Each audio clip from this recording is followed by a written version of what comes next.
Hello, Henshin heroes, and welcome to the latest. I'm calling these HPV3 reviews. So we're going to be talking about Ultraman Omega episode 6 this week. I'm Nathan, aka the Subro. I'm Jake, the Metal Don.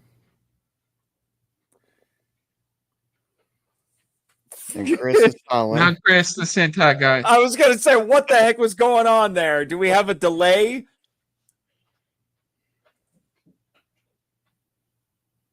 Hello.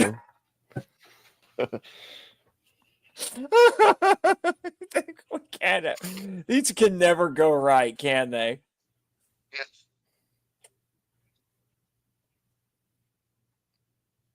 Are you with us, Chris? I see you. Yeah. I'm just having some technical issues. Reading myself for a minute. I was going to say, so I guess it's your week to to have some problems. 2 weeks ago it was Jake. Last week it was me. Edwin wants to know if you're in a tunnel.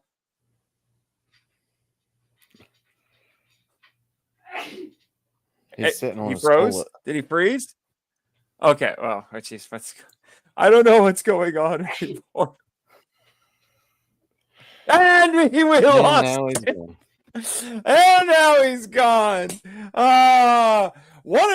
One of these weeks, Jake, we're gonna get this right. Oh, good Lord. What are you yelling at me for, Gamera? Said Jonathan, if that is your real name. What do you mean it's about time? I was supposed to set this for 9, but I screwed up and set it for 8. Okay? It's supposed to be 9 because my brother wanted to go to the movies this afternoon and then go get dinner.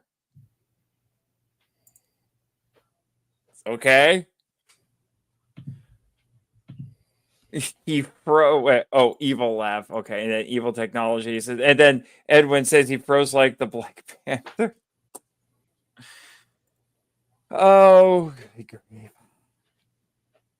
why did we lose him? I'm not getting any messages. Have you got any messages? No. Okay. I plan on doing changing my setup here a little bit, but not by next week because I'm going to be out of town again next week. So I'll be recording on the road again, live streaming on the road again. Right. Who's this guy? He's a loyal fan. Apparently. All right, did you fix it? You are silent, sir. Yes, I fixed it. There. Now it's fixed. Gamera Sith, if that is his real name. Totally professional, good sir. LOL. Have to give you a hard time. Yes, I know. And I give it right back. Oh, boy. So, as I was saying, this is still not a 100% normal setup. In large part, because I didn't tell you guys this, I officially sold my old soundboard this week to my dear friends Bex and Tim from Redeemed Otaku so I could start using the new girl. Nice. Can I have it? No. Okay. The problem was I was going to have this thing completely ready to go for tonight, this afternoon. And then my power supply didn't work. So I tried to troubleshoot it myself. Couldn't figure anything out. Had to call. I called the Sweetwater support line, but they were taking forever. So I left a message and they never called me back. So I called the road support line. They got back to me in 2 minutes. And we were able to diagnose that it is, in fact, the power supply. So so that took up most of the afternoon. And then I had to go pick up my new power supply from Sweetwater because I live in Fort Wayne, where Sweetwater is located. And then my brother wanted to go see a movie this afternoon. So I've only just now gotten back with the new power supply that I will, once we're done with the stream, be testing to make sure that it works. And then I'm gonna get everything set up on this new soundboard, and hopefully things will be going to a whole new level once I start recording again. So I'm pretty excited, and I'm looking forward to hearing what Bex and Tim are able to do with my old soundboard with their podcast. So that's been my afternoon today. How about you guys? How are you, Chris? I'm good. Just worked and edited on the podcast. Yeah. The editing goes well, I assume. Yeah. This close, right? This close. I'm not too bad. Just been working. Mm-hmm. So, working, watching TV. That's all I do. Yeah. Yeah. Are you okay, Chris? You look a little exhausted. Always. His personality type is tired. Yeah, pretty much. I feel you there. Yeah. So we got a comment here from Edwin. In 4 days' time, I'll be known.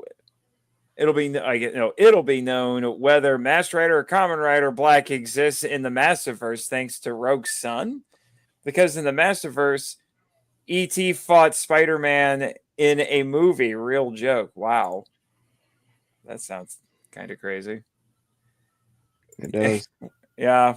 Some more. Oh, another comment here from Jonathan. Oh, feeling tremors. Hope we don't have a large mole coming. I see what you did there, sir. Yeah. Mine is catching up on Omega and laundry galore. Yeah, I did some laundry today, too, because people need to know these things. Hey, Saiyan Girl in the house. Sup, boys? How we doing today? Well, you missed that part of the conversation. What's up, saying girl? Yeah. But I do have, I don't know if you saw this, Saiyan Girl, but I sold my old soundboard because I got the new girl. I just need to get it properly set up, and fighting with that today was part of my afternoon. However, I'm going to try to make up for that during our conversation. Again, shouting out to Bex and Tim.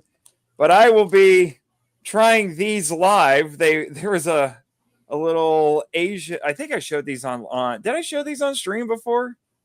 I think feel you like- made a video about them. Yeah, I think I You did. showed them. Yeah. So these they have like an Asian, like Japanese store or whatever in their neighborhood, and these are Japanese Cheetos, and they got them for me because Ultraman Tiga is on this. Yeah, So- you're lucky. I've been trying to find them. Yeah, you said that there's another one with Zero. Yeah. Yeah, I told them to keep an eye out for that one.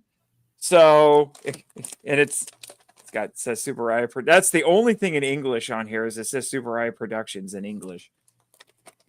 So, well, and some of the nutrition fact stuff is in English, but so judging by what I ran Google Translate on this thing, and these are supposedly really spicy. So I guess we'll find out here. I don't know if these are expired or not, by the way.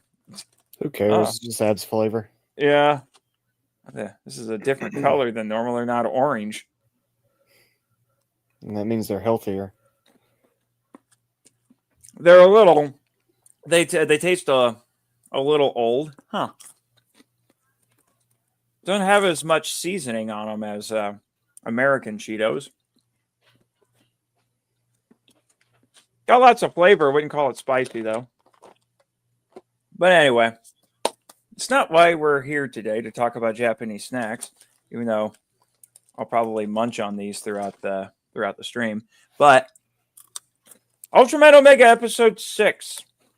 Trying to remember, what was this one called? I've already forgotten the episode title. I'm so professional. But it I didn't forget it. Huh?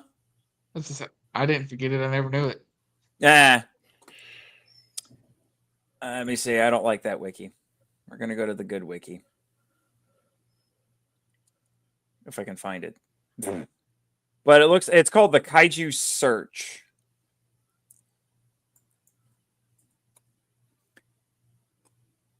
Yeah. There we go. That's the good wiki.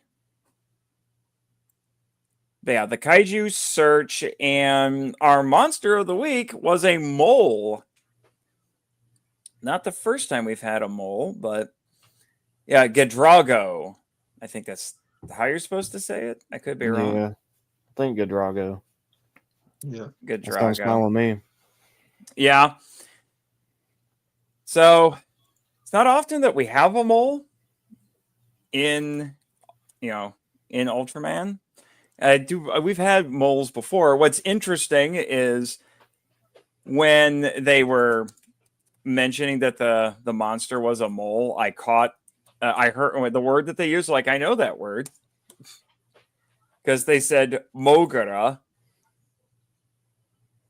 which, if you're up on your Toho Kaiju, is the name of a robot from a couple of movies, namely The Mysterians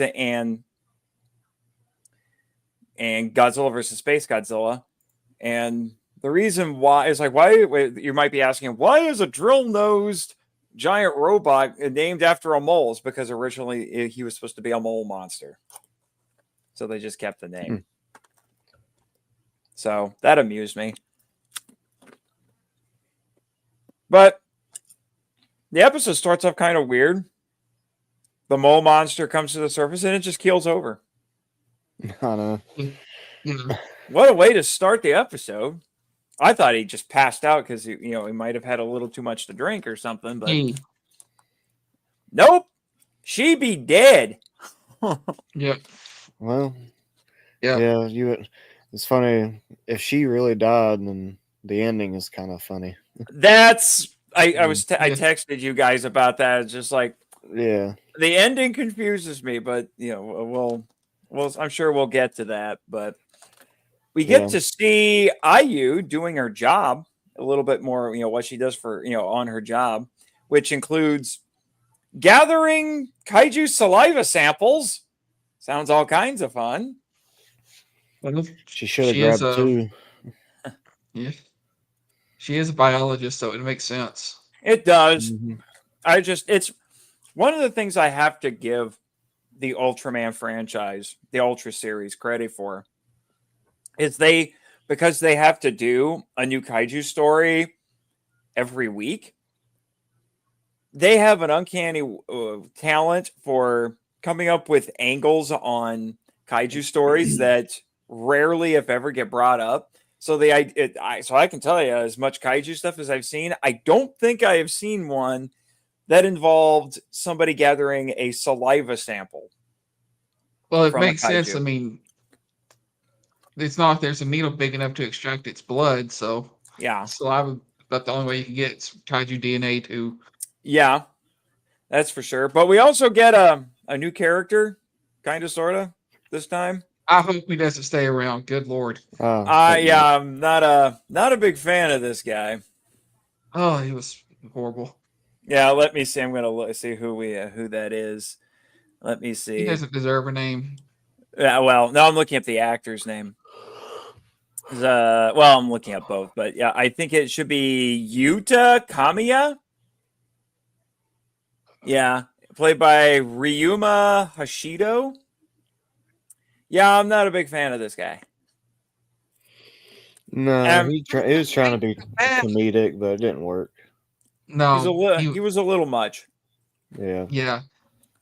I have to sleep in a bed. Shut up. If you're like me and Chris, you can sleep anywhere. Yeah. Yeah. I was gonna say, yeah, it's just that was the least of it. He's just flipping out at everything. That was the big problem. And then he makes all that ordeal about not being able to. He has to sleep in the bed, and then he's keeping everybody up with his snoring. So, I think that's supposed to be the irony, but he was definitely meant to be the comic relief.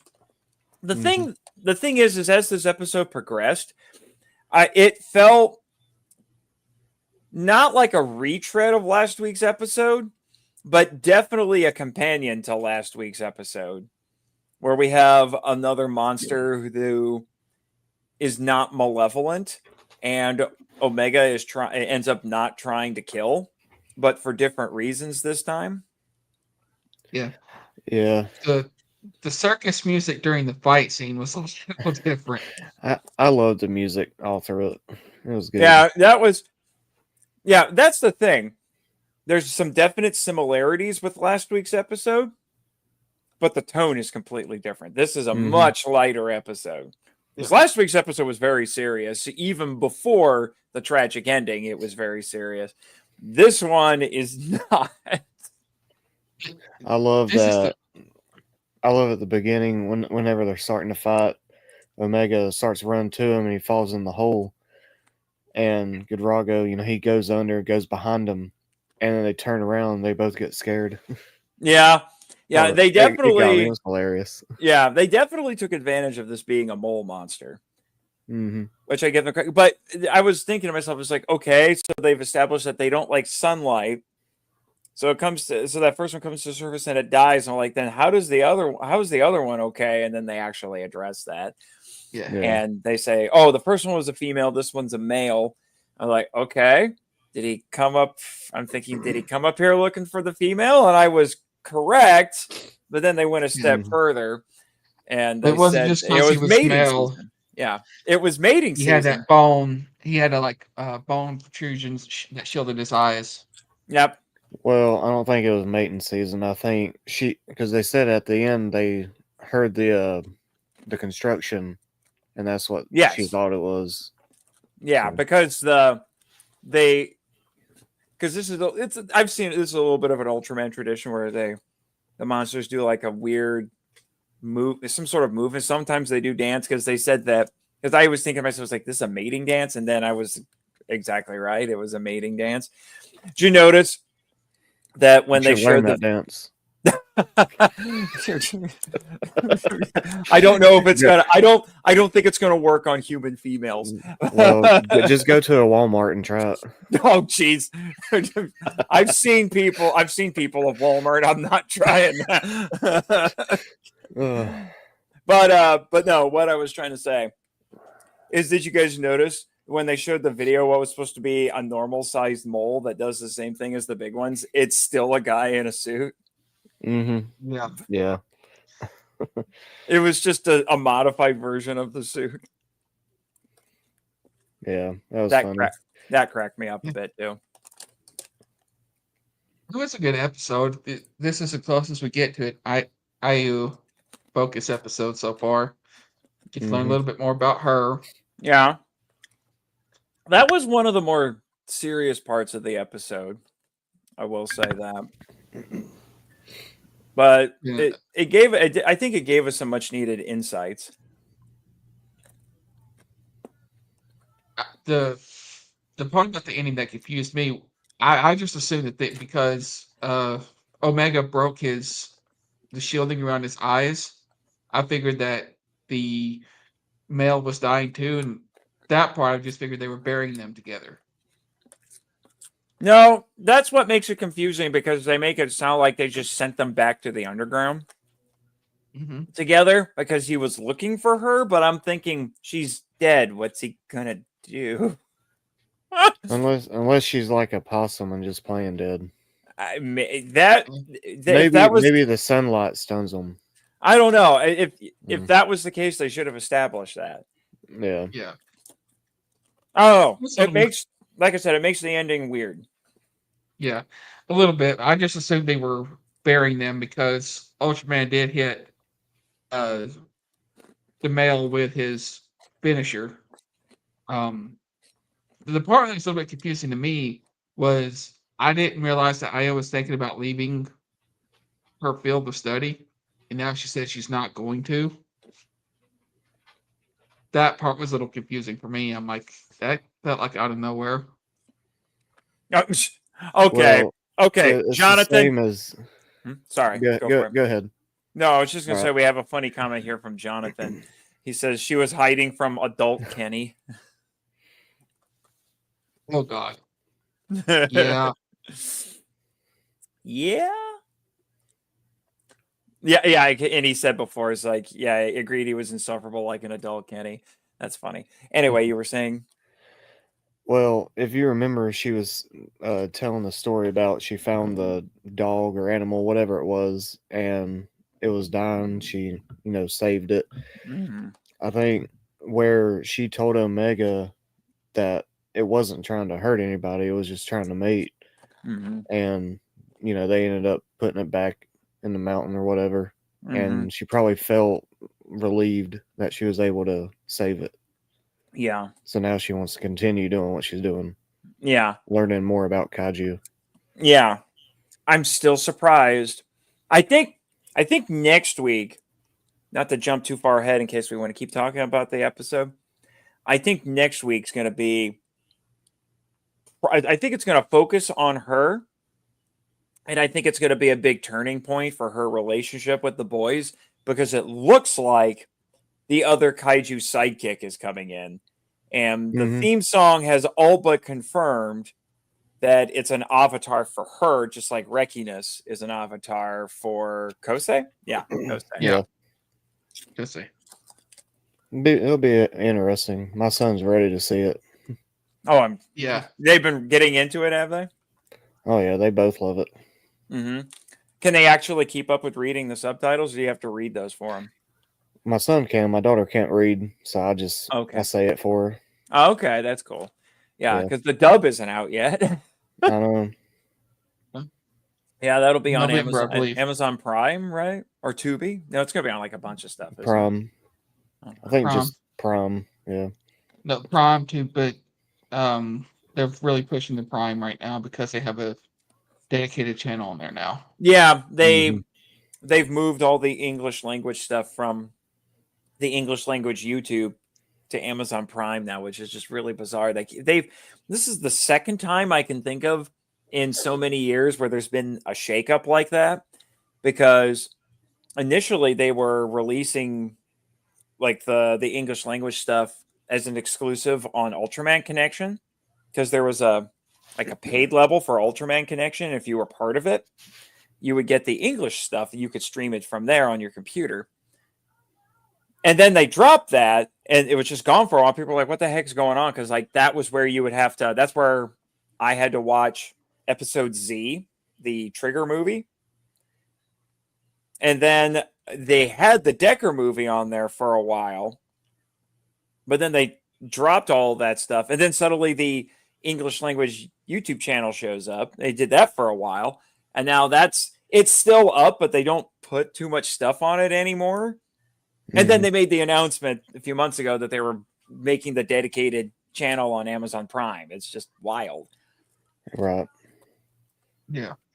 So it's like every time we think, "Oh crap, they've turned off the spigot on the Ultraman hose," it's like, nope, we didn't turn it off. See, it's just over there now. We just got a new hose. We just got a new hose. It's fine. It's still flowing, but yeah, so I'm gonna say it was a solid episode. Feels a little bit more like, I guess you could call it a typical episode. It doesn't quite have the emotional impact of last week, because I've seen some potent responses from last week's episode. Jonathan was talking about it in the Discord, the Marcolite Lounge, for those who want to join. He was talking about it in there because he just watched it today, and Edwin felt inspired to make a short YouTube video about it. He was so impacted by it. Good. It was a good episode last week. This one was good. It just not a lot happened. I think they were deliberately trying to. I think they're both making it episodic and also for binging purposes. So if you watch them back to back, this one's got a little bit more brevity to it. Yeah. Edwin makes a good point here. Ultraman has a hose. Kamen Rider just got a water gun, and Sentai is a drip. Yeah. There have been some. If you're part of the Power Rangers Legacy Facebook group, there has been some guys who have been posting in a Facebook group chat for that group. One of them is an American who lives in Japan. So he's got an interesting perspective on things, and he confirmed what I was actually saying on the Power Trip for a while, which is that Power Rangers has been sustaining Super Sentai for a while because the money that they get from Power Rangers has been supplying their budget to keep going. And now they don't have that revenue. So who knows what's going to happen to Sentai? Might go on hiatus finally. Yeah. Maybe, but it's not like they haven't stopped throwing money at it Because because Sentai, because I was going to say, because Sentai is not as popular in Japan as Rider and Ultraman. I just wish we'd Yeah, get Sentai releases over here. yeah, but they. I wish we could get more of those too. But If you look at the last few seasons, they are throwing money at it. I mean, they made a lot of practical suits. They even made the black and gold Megazord as a practical suit. they were still getting money in from Power Rangers, though. No, not this season. They're not. Well, maybe not this season, except for whatever little bit that they might be getting from, the old stuff getting licensed again. I don't know. But it was interesting to hear about that because I've been suspicious of that for quite some time. So who knows what's going to happen with that? But which reminds me, there is one little bit of news that I do think we should talk about at least briefly, even though we're still at some point going to do our dedicated news roundups. But anything else you guys want to say about Omega Episode 6? It's a good time, no alcohol required.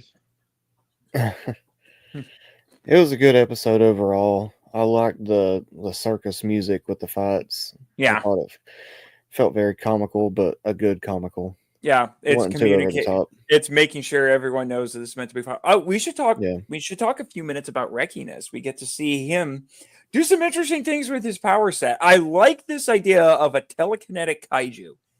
Mm-hmm. Not something that we typically see. And we get to see him do different things with his power set this time.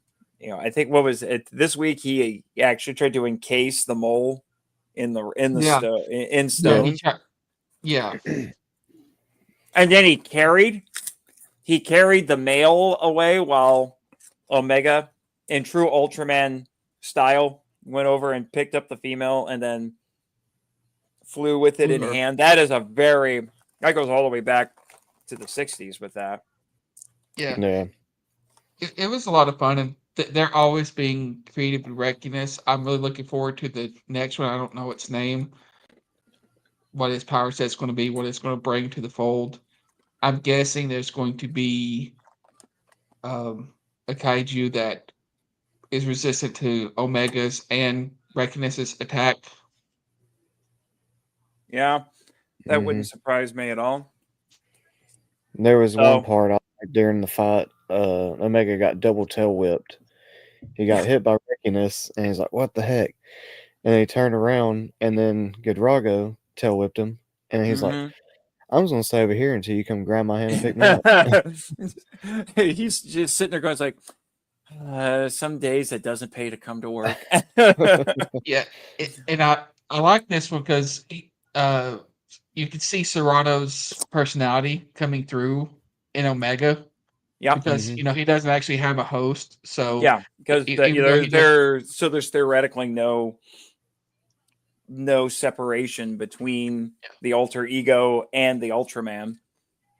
So every once in a while, you just see like, okay, that's just him being Serrato. He's just like, yeah. Oh, and speaking of Serrato, he got to learn what a challenge is. Yeah, that was interesting today. Mm-hmm. That could be a little dangerous in some contexts. Yeah, he goes to like a video arcade, and and the games are trying to challenge him, and then he's like, "A challenge?" And I don't. Does anyone Does anyone here know about Homestar Runner? The website Homestar Runner? I do not. Okay. It was a popular, it's still around, but they just don't do nearly as much as they used to. It was a website for flash cartoons, and these guys had all their own wacky cast of characters.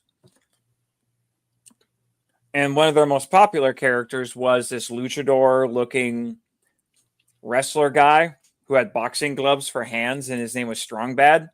Well, they did a parody version of him that was done in the style of 8-bit Mega Man, because the guys who made this website are total nerds.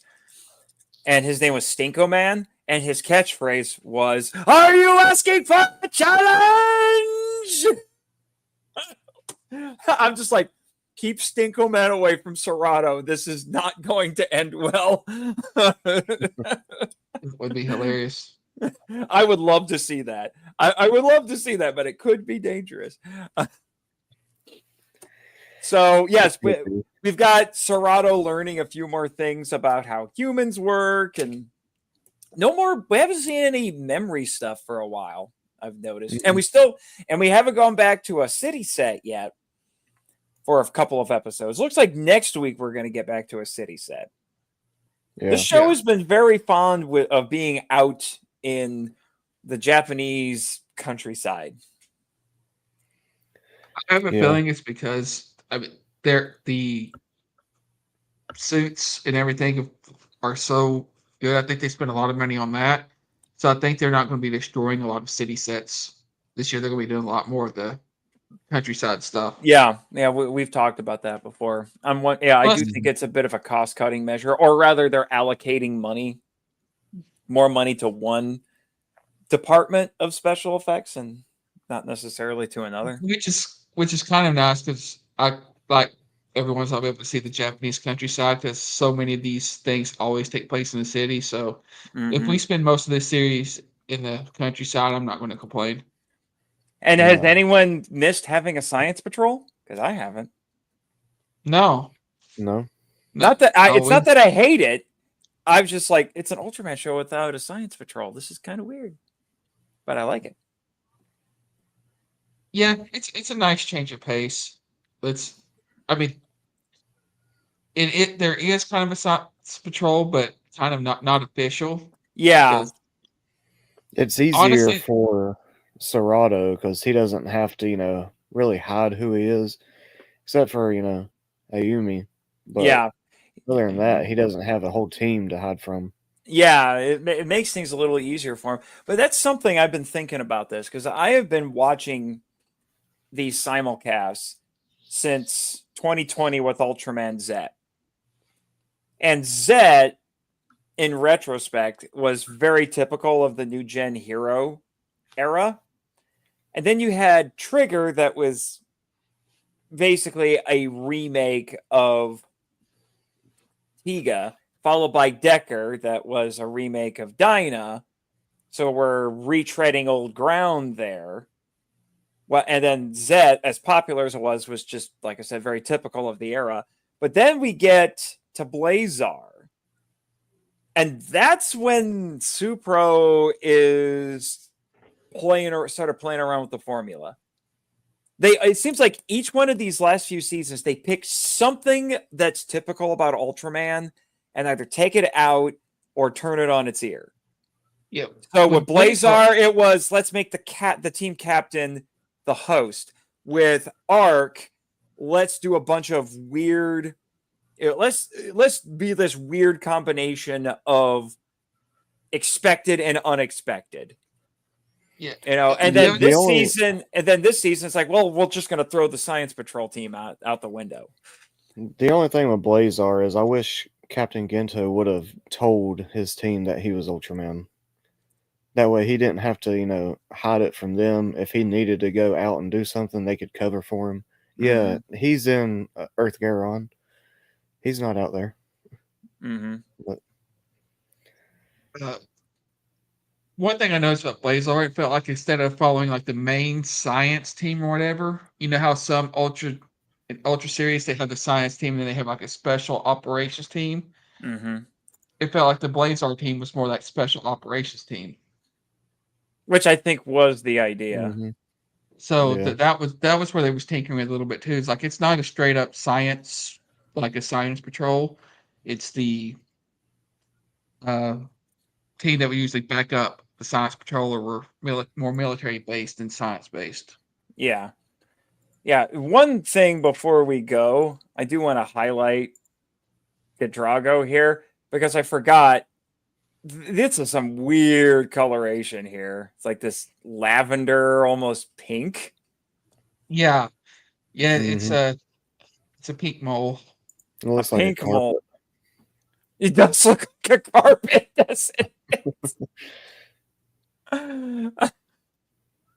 It's some it's some Gen Xers 70s shag carpet that got turned into it got turned into a kaiju. Either that or somebody turned this into somebody's shag carpet in the 70s. Yeah.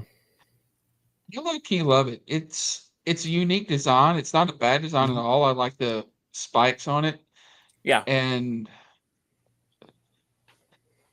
I don't know, just something I really like. I think it's overall good design, and I the think, color fits with with the tone of the show. yeah, that's what I was gonna Episode. say. I think it fits the tone.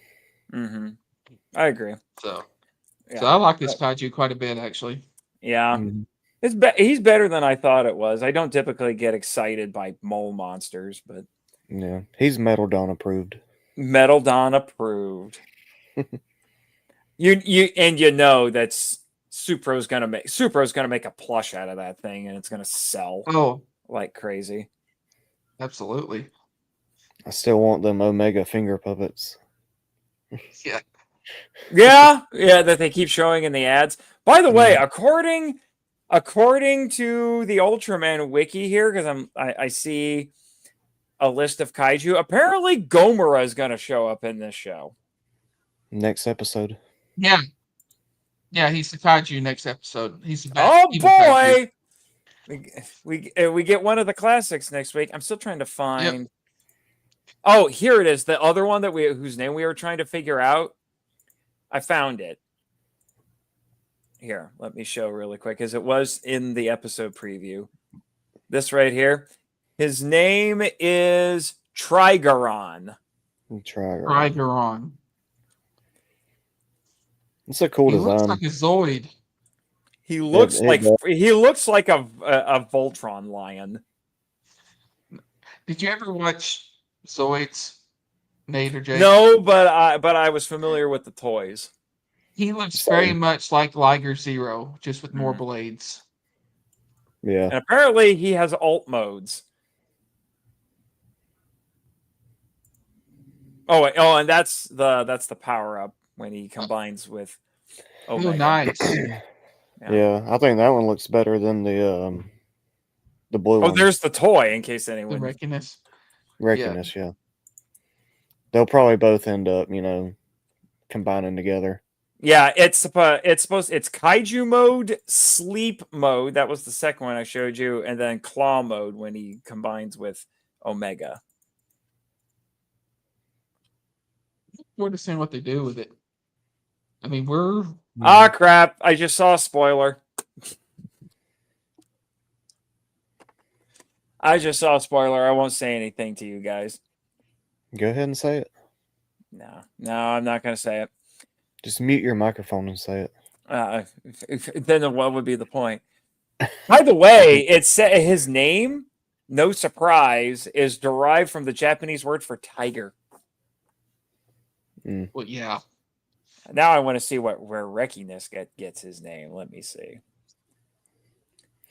Be cool if we Rekiness's got name. I was gonna say it'd be cool if we got a Red King episode. We know you love your Red King. It's Rekiness's name is derived from the Japanese pronunciation of the English word telekinesis. Nice. Makes sense. Just goes to show you when it comes to the names of Japanese kaiju, all these names we think, oh man, these sound so so cool and exotic, and then when you actually learn what it means in Japanese, you're like, oh, that's weirdly straightforward. So when I hear people complain about how it's like, oh my gosh, the MonsterVerse monster names are so stupid, Frostvark and Ion Dragon, and there's like, it's the Japanese kaiju have such better names. It's like, yeah, and tell me what the names actually mean in Japanese. Well, it means this. Pretty straightforward, isn't it? Yeah. Reckiness, telekinetic, pudgy pig. Just straightforward. It's a What was his name? Right? What was the Ranger version's name? It was Dora Pig or something like that? Yeah, Dora Pig. He was one of her generals, if I'm not mistaken. No, he wasn't. He was a one-off monster. No, well, no, he like. I know he's one, but like he was. I think his rank was like general. He was a one-off, but he was a bigger deal in the Zhu Ranger, if I'm not mistaken. Yeah. Not important. I'll go through these comments here, and then we'll talk about that one great big piece of news that we had today. Let's see, because Jonathan's been throwing in some stuff about his opinions of the more recent Sentais. He says Gojujir has been odd but decent. Boom Boomjer was showing a lack of money for sure. It's a nice change of pace. I'm not sure what he was talking about. So he sent that in during our conversation. Arc was okay, but Blazar was awesome. Love the kaiju design. I'm guessing he's talking about in Blazar. Yeah, looks awesome. Okay. Oh, I think he's talking about Trigeron. And he says, I will be getting an Omega shirt next week sometime. Look at all of us doing exactly what they want us to do and buying all the merch. I want that blue Omega shirt they keep showing. Yeah, it does look pretty cool. Okay, I've actually put thought into getting like from one of the newer Science Patrol teams when they wear the jackets and not just jumpsuits. They sell some of those online, and I kind of like. I want one of the jackets, especially if you can customize it to say your name. Yeah. Yeah, I think I was getting. It's been a while since I watched Zhu Ranger. I was getting, but his name is Dora Cersei. Cersei, that's right, because Yeah, Cersei has connections to pigs in Greek mythology, because all the monsters in Zhu Ranger are inspired by Greek myths and fairy tales. mm-hmm. But anyway, that one great big piece of news we got today, because apparently it was Discotheque Day. The friend of the podcast, SoundOut12, was actually doing. He's such a huge fan of Discotheque that he was doing a reaction live stream to all of their announcements today. And I caught a few minutes of it this afternoon, but I was too busy to sit down and watch it. But they announced some more tokusatsu for us, boys. I can't wait. Let me see. I should go find the I'm going to go find the announcement here really quick. I downloaded. You know what? No. I have it on Messenger. I'll just download it. But we're getting some more Showa Rider, folks. Yeah. Oh, I love Discotheque. We're getting some Kamen more Rider, Showa Amazon. Rider. It's crazy. Like, they are just going at this point. Ah, dang it. I guess maybe I didn't send it. So I'm gonna. I feel like I'm doing I'm such a professional. Can you tell? Yeah. There. I'm gonna send it to that group chat, and then I'll just download it. Yeah. There we go. So I'll download it here. But man, Discotheque, I thought for the longest time, I really thought that it was going to be Shout who was going to be doing this for us, because they are sitting on the original Kamen Rider right now. They've only ever released it on streaming.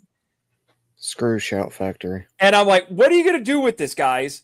We have all these other Showa series coming out, and you are sitting on the original. I'm a little annoyed about that right now. if you can't tell. But look at this. Look at this. Kamen Rider Amazon. They're just going to keep going through all the shows at this point. Kamen Rider Amazon. This was not on my bingo card today. Mm-mm.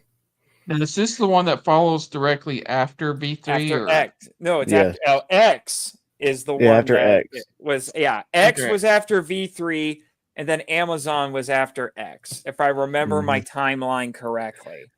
Yeah. I Oh, think it's just I wonder if they're going to go in order with Kamen Rider, because I know they haven't been going in order for Metal Heroes. They haven't, and keep in mind they led with their Kamen Rider releases with Black and Black RX. And honestly, I think they do that. I think they did that because they knew that that was going to be a high profile release. That's a popular one. And they're like, if we only get to do this once, we're going to get the popular show. The most popular show. And then I think because that was successful, they were able to go and look, be like, oh, Generation Kakaido went under, grab all their licenses. And then they put V3 back out, which was good. And then they got X so they can say, there you go, you get Starfish Hitler. The memes are true. I kind of thought if they released Black and Black RX that they would be releasing this one, because this one actually had a remake on Amazon as well. Yeah, Amazon's, which I had saved in my queue to watch, and then they got rid of it inexplicably. And for what I understand, it sounds like it was basically Black Sun before Black Sun. It was super dark and violent. Yeah. I still want to watch it. I would still like to see it myself, too. Hopefully Discotek can release those two. I would think so. I would like them to. I just want to... It looks like they're just going to keep going at this point. Yeah, I'm looking at it right now. So, yes, X. After V3 was X, and then Amazon, and then it's Stronger, Skyrider, and Super 1. Before you get to Black and Black RX. And that's the entire Showa run. But you'll notice this one is a lot shorter than the others. It's only 24 episodes and 2 discs.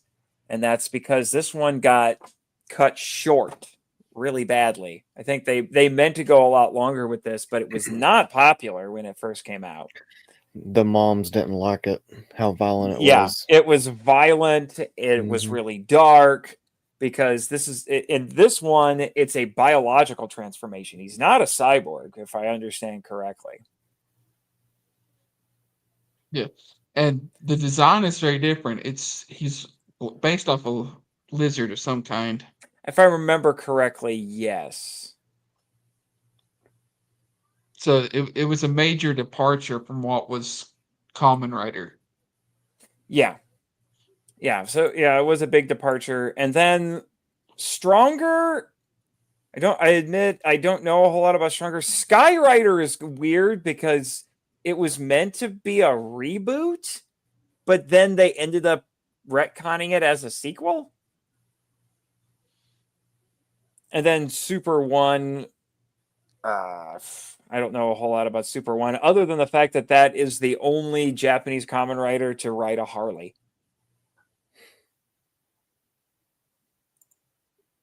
So there you go. He had a Harley.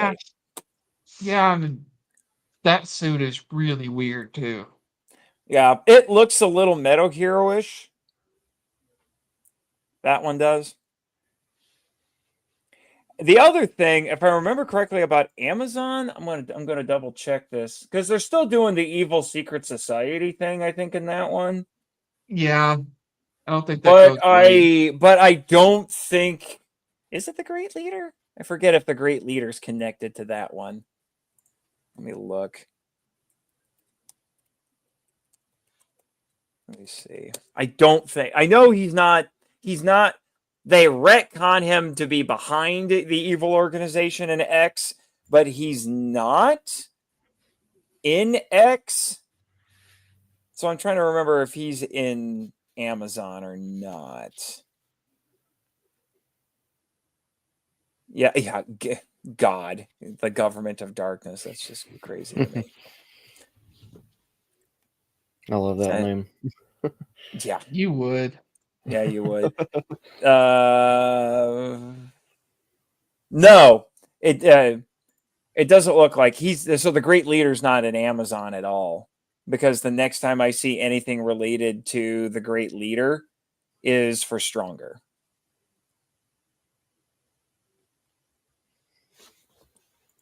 So that's a little different. Who are the bad guys in Amazon? Because I honestly don't remember. Kamen Rider, Amazon. Let's see. Have you watched Amazon before? No, I've only seen clips online. And it's the shortest. It says it's the shortest Kamen Rider series because I guess they don't count things like Black Sun. I guess Black Sun's a mini series or something. They're weird about that. Let me see. A plane crashes in the Amazon rainforest. This is from the writer wiki, leaving young Amazon Daisuke Yamamoto, who's going to be. They have interviews with him on this disc, so there are going to be some special features on here, including, it says, a vintage commercial for the Amazon Rider belt, which I think is pretty cool. Stranded without his parents, soon adopted by an Incan tribe, Amazon becomes a wild child living off the land. So he's Mowgli or Tarzan.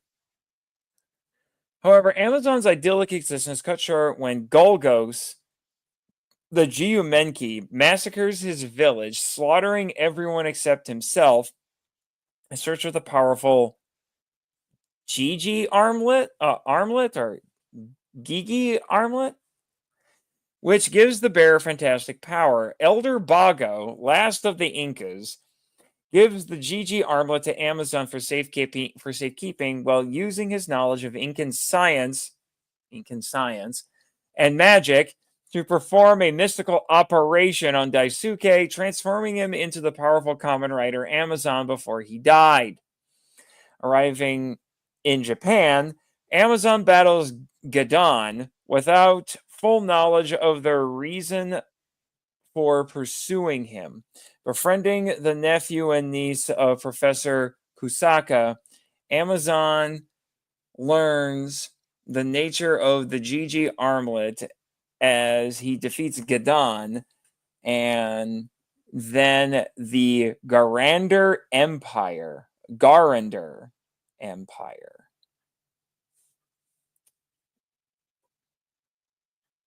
Well, there you go. Well, that's something. I mean, I'm looking forward to seeing it. I think. Now that I've seen the name, correction. The Great Leader was retconned to be behind Gadon too, and the although his exact involvement with the organization is elaborated upon, Zero the Great from the Garander Empire also had claimed to be the one behind Gadon's creation and relationship. So, of course he was. So you had two. So both the Great Leader and another bad guy claimed to be behind Gadon, but apparently, officially, it's the Great Leader. I think the only Showa era that's not been tied to the Great Leader is Black. Well, and some still tried to say that he was the main. He was the great evil behind the bad guys in Black RX, but the only reason people say that is because it was the same voice actor.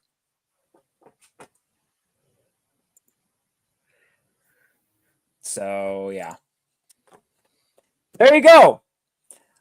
Discotheque is just going to be just going to keep murdering my wallet for a while because they just keep throwing out more tokusatsu. Mm-hmm. Yep. So I'm expecting that we're going to get Stronger next. and they'll probably just keep going until they finish all the 70s writer shows. Because they, you know, what will be really interesting will be if they include, there was a one-off special, because there's like a 6-year gap between Super 1 and Black, but in between that, they did this one-off special that was, for what I understand, was meant to be the start of a new show, where they, what was it, Zet Cross, Kamen Rider Zet Cross, but it, you know, it never got picked up for anything. So, you know, but Zet Cross is, I think, still showed up in Black RX, if I remember correctly, when they brought back all the other Showa writers. So I'll be curious to see if they get to release that too. Yeah, hopefully. As a standalone. Hopefully they go ahead and take over the Heisei. Yeah, because Shout Factory's not going to do anything with it. I was going to say they're not too worried about making all their stuff 4K. Yeah, well, for what I understand, I think they just lost interest in Tokusatsu. Mm-hmm. From what I hear, so their Heisei releases have been really scattershot, because they had Kuga, and then they skipped ahead to Ryuki, and then they skipped really far ahead with, was it 01?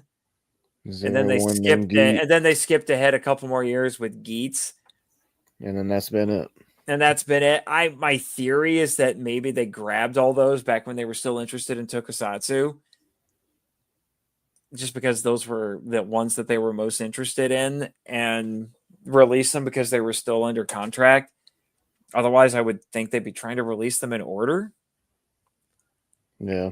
You know, because I know Agito has ties to Kuga, so I would have thought they would release Agito, unless there's still some distribution issues with Toku HD, because Toku HD is still showing it, unfortunately. Yeah. Because I noticed that they had Ultraman Nexus for a while and Gridman, but I noticed that once the Mill Creek deal went through, they disappeared from that platform. Right. So I don't know. I'll be interested to see what they do, but it seems like at the moment they're very content doing Showa Rider, and Metal Heroes is really becoming their bread and butter, because no one's ever released Metal Heroes before. So they can say with certainty that Metal Heroes is their stuff. Yeah. Mm-hmm. Yeah. So, but I would love for them to do more. I would also love for them. It looks like they're trying to re-release all of the Generation Kakaida stuff. So I have a feeling that they picked up all of those licenses. They just haven't announced all of them yet. Because I think the only thing that they haven't announced, because they've re-released V3, they've re-released Kakaida, the first season of Kakaida. And I think they're going to re-release the Kakaida reboot movie. So we're just missing the second series of Kakaida and Inazuman. So that's all that's left. And Inazuman had a second series, so that's an opportunity for them. They could put both of them out. Yeah. So hopefully they will. Yeah, like I said, they're doing the Lord's work over there. Discotech. There's a reason why they have developed their own loyal fan base. Although I'm going to be honest, not a big fan of this cover. I like it. It looks almost bootlegish. Looks dangerously bootlegish. But maybe that's just me. It's Metal Dawn approved. That's all that matters. Yeah. All right, let me grab these last few comments and then we'll wrap up here. Jonathan says, "You betcha! Why don't you get the Blazar Henshin device?" I don't blame you there. That was a pretty good one. We have a new name in the chat this week. I've not seen this one. Do either of you guys know Wolf Girl Annie? That's my daughter. Oh. Okay, then. It is. Hey, Yep. Chris's daughter. How old What's is up, she? Annie? She's 17. 17. Okay. Yeah. Yep, Japanese and shows. no, go ahead. I was just going to read her comment. Japanese shows make the best names for their characters. Unless you're Dragon Ball Z, and then everything's a pun, which cracks me up so much. Especially since I used to work with a guy who took DBZ absolutely like deathly seriously, and then when I told him that all the names on Dragon Ball Z were puns and started explaining those to him, he's like, "I don't know if I can like the show anymore." I was like, "Did you not get the memo that this is an action comedy? Where have you been? What show have you been watching?" Yeah, the character I always wanted to be entertaining. So yeah. Although I don't know how he would feel about Wes Collins playing the son of Trunks or Trunks himself or something. No, that bad looks choice. so weird. That looks so weird. It does. Yeah. It looks like a cosplayer movie. That's it's definitely a fan film. Very much so. Although I've been seeing clips of the live action. Believe it or not, there was a live action Sailor Moon show produced by Toei in the early 2000s. Still want to watch it. I'm curious about that one. I keep having clips of it showing up on my Instagram, and there are times I watch this and like, this is supposed to be a legit Toei show. Why does it look like a fan film with cosplayers? Yeah, and then Jonathan says, "I want Skyrider and Super One to be released. Darn it! I have a feeling with the momentum Discotheque has been on, that's gonna come. Mm-hmm. Those are almost inevitable. I think at this point they're probably just working out some those last details. Super One is an awesome series. I've heard that, but I've also been told that that was the writer show that was on at the same time as Ultraman 80, and both of them grossly underperformed from what I understand because Tokusatsu just wasn't as popular anymore. People in Japan were just more interested in anime. Yeah, Zack Cross was the 10th anniversary. Yeah, I remember that. And he shows up in the Kamen Rider Gaim movie. Sure, I can't keep track of all those dang movies. Because Toei won't just do the Tsuburaya model where it'll be like 25 episodes and a finale movie. No, they make 10 million tie-ins and only some of them are canon for every writer show. It's ridiculous. And then they make people license those separately. That's why we don't get any of the movies with any of the, that's the one thing Discotheque can't get, or Shout for that matter, because they have to pay separately. It's crazy. Yeah. Mm-hmm. Kamen Rider Black actually had 2 featurettes. They were both about 40, 45 minutes apiece. At one point, the only reason I've seen them is because they were on Toei's Tokusatsu World YouTube channel for a little while with subs. So I was able to watch them there. They did not look nearly as good as the Blu-rays for the show, because clearly they were using the old unremastered prints to put on their to put on the YouTubes. Just like if you watch the first 2 episodes of Black on their YouTube channel, doesn't look as good as the Blu-rays. By the way, with Tokusatsu, it is way off their radar. I think. I mean, it's still there because they still garners enough money, but Toei is all. I was gonna say, Kamen Rider is one of their favorite sons because Kamen Rider prints money. Super Sentai, I only think they kept around because it was fodder for Power Rangers, and Power Rangers made them money. Okay, Kamen Rider doesn't come anywhere close to the money that they get from anime, sir. No, it isn't. Yeah. But That's what I was saying. That's what but I'm saying.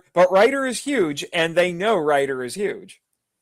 Yeah, but they also it hasn't always tracked well in America, and they don't care enough to try to push it because they're pipelining their anime into America. That's all they care about getting over here. That was Yeah. Although I do think they're sitting. They need to realize that they're sitting on a gold mine, and they just don't. They either don't know it or they refuse to acknowledge it. Because they're discovering that, I think, with Ryder. But then you do something like, well, they put out that live action Sailor Moon show. You throw that on the Blu-ray over here, that will sell. It won't sell as well as the animes, but it will sell because there's enough of a Sailor Moon fan base over here that people would grab it, if only for the novelty and the weirdness of it. I mean, they did release Kiko Kamen. They did. Was that Toei? No, I don't think so. I don't remember who produced those. I don't feel like grabbing it. But yeah.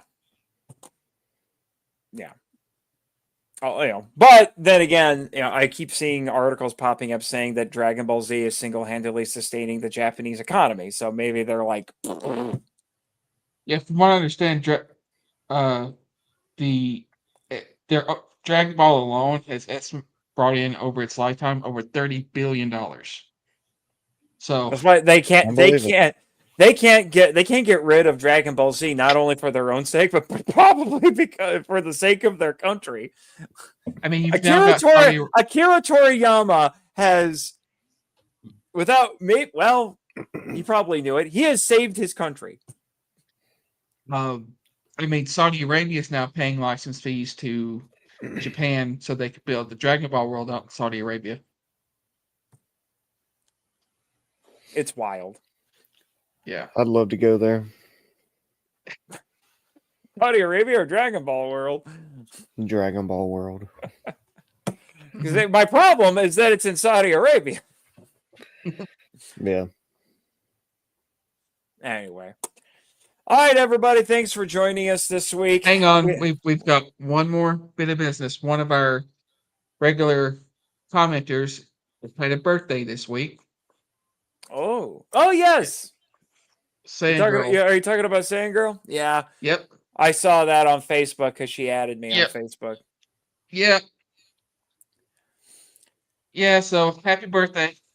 Happy late birthday, Saiyan Girl, from the Henshin Power V3 podcast. I was going to say, are we going to sing? You can. I'm not. I'm not. I ain't got a good singing voice. No.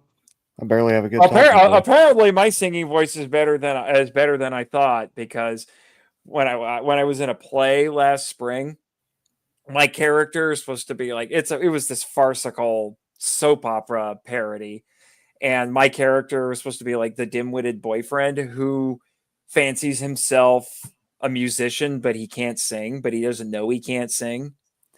So I was told that I had to sound really bad the entire time, and I thought, well, this won't be too much of a stretch. But I kept being told to go bigger and bigger, and then people were telling me, it's like, yeah, it takes a good singer to actually sound like a bad singer. It's like, are you kidding me? What? What? I'm not that good. I did not get that. I did not get my mother's singing genes, and I don't mean the blue variety. Jonathan says that there's and I think I've been hearing about this. There's talk of releasing the Rider belts over here. It's coming. It is coming slowly. I do think Toei has been watching what Tsuburaya has been doing and thinking, we got to get in on this. Yeah, I mean, I can understand them being gun shy with Kamen Rider because I guess we can blame Saban for that. Yeah, we can blame Saban for a lot of things, but it wasn't just Saban. Kamen Rider Dragonite wasn't met was mixed at best. And then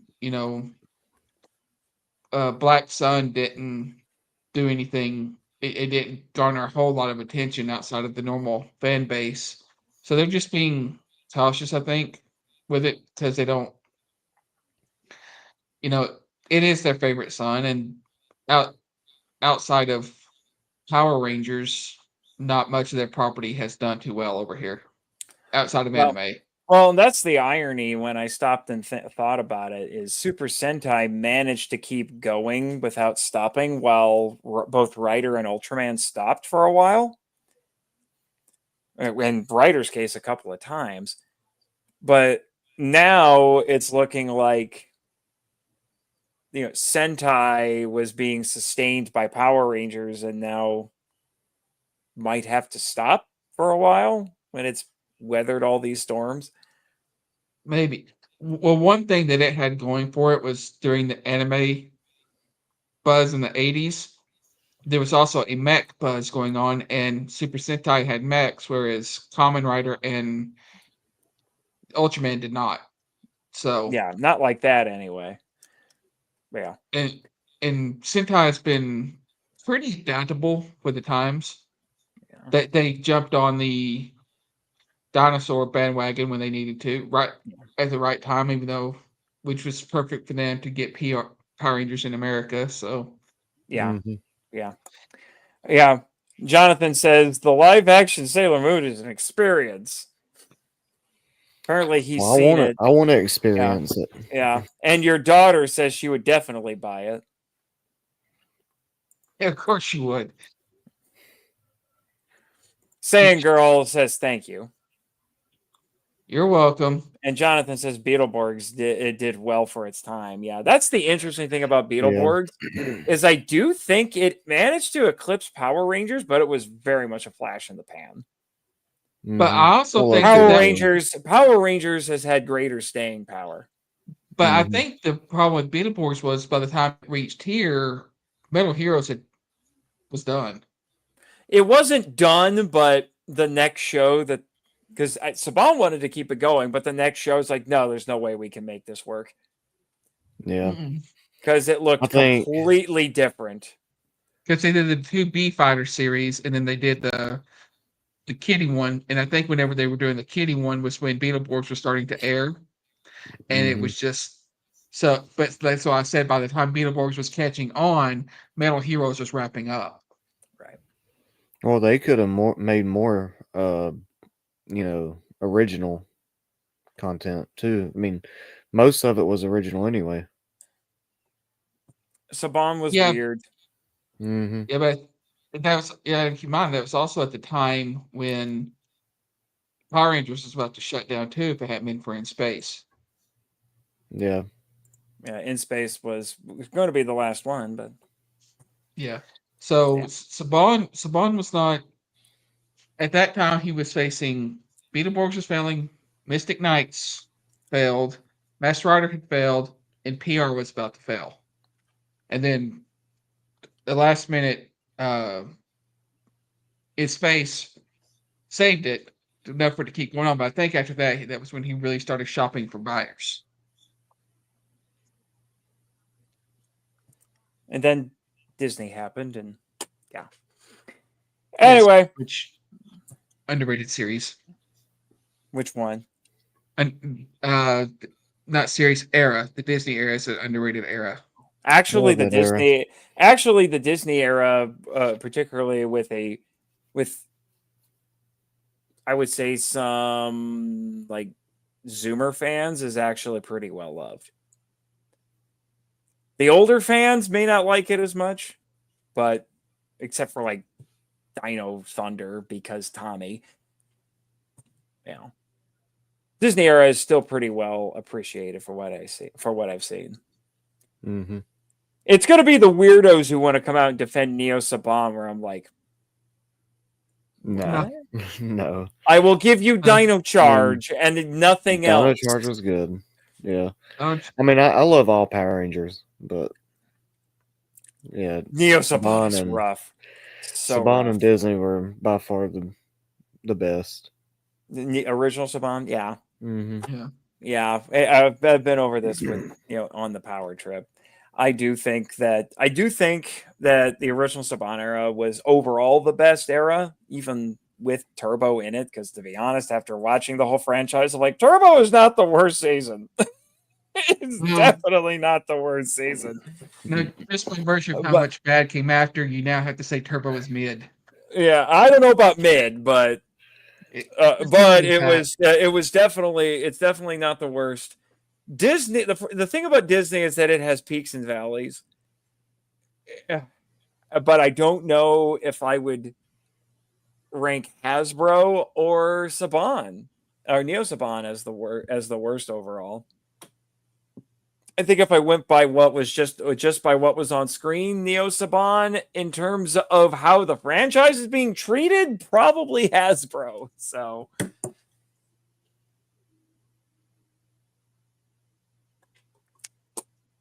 Yeah, I don't. yeah. Anyway, before we go on for another 30 minutes, I'm going to end the stream. So next week, what's next week? Let me see. I didn't catch next week's episode. Let's see. Ultraman Omega episode 7 is going to be called... And it's not bringing up... Oh, wait. I didn't get Omega in there. That might help. I'm so professional. Caught a Cold. That's going to be our episode next week. Caught a Cold. Where we get to meet Trigon, it looks. All right. What did we learn this week, fellas? Don't do a mating dance at Walmart. I don't think we can top that. Apparently, you have to be a good singer to be a bad singer. May the power protect you. Thank you for listening to Henshin Power V3, a podcast produced and hosted by Nathan March and Christopher Reiner. And Jake Hamber. if you'd like to send us feedback, we'd love to hear from you. So email us at henshin.power.v3@gmail.com. Follow us on X, the artist formerly known as Twitter. Thank you, Danny DeManna, where our handle is @HenshinPowerV3, and join our official Facebook groups, Power Rangers Legacy and the Marvel Out Lounge. We also have a Discord server called the Marvel Out Lounge. Check the show notes for links to all of them. Subscribe to us on Apple Podcasts, Spotify, YouTube, and other great podcatchers. The podcast logo was designed by Rebecca Hutchins. Follow her on Instagram at super_r_illustrations. Our theme song is a Joe the Hero remix by GVG Kid, which is based on a track from the video game Beautiful Joe. All film and audio clips belong to their respective copyright holders, and no infringement is intended or implied.